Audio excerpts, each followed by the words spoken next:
The U.S. may be in its biggest summer wave of COVID with no end in sight. 22 News reporter Julia O'Keefe breaks down the latest numbers and data from the CDC. It's definitely still in our minds. It's not behind us yet. A rise of COVID infections began in early June and cases are still rising. The latest data from the CDC shows high levels of the virus in wastewater data in almost every state. More tests are coming back positive, and people are still taking important steps to protect themselves and others. I just kind of try to be careful about what I do in public. I make sure that I wash my hands and I treat it almost like the flu or the cold, any other disease at this point.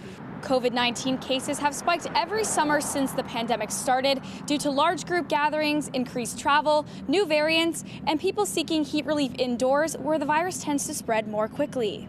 Although COVID is spreading widely, daily life has returned to normal for most people, even during this summer wave. But that doesn't mean the effects of the virus have gone away.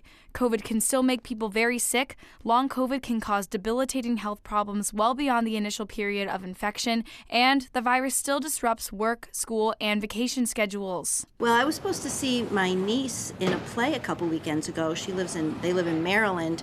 And the whole cast got COVID just about, and they had to cancel for that weekend. So we just had to change, and we went down the next weekend and got to see the play. Despite an uptick in cases, records show hospitalizations for COVID are lower than this time last year, and fortunately, deaths from the virus are at an all-time low. The virus, however, remains unpredictable. The CDC still advises to protect yourself and others by getting vaccinated and consider wearing a mask around high-risk people and in large gatherings. I'm hoping that it just continues to maybe lessen in its intensity and it becomes a nuisance and not a danger. Working for you, Julia O'Keefe, 22 News.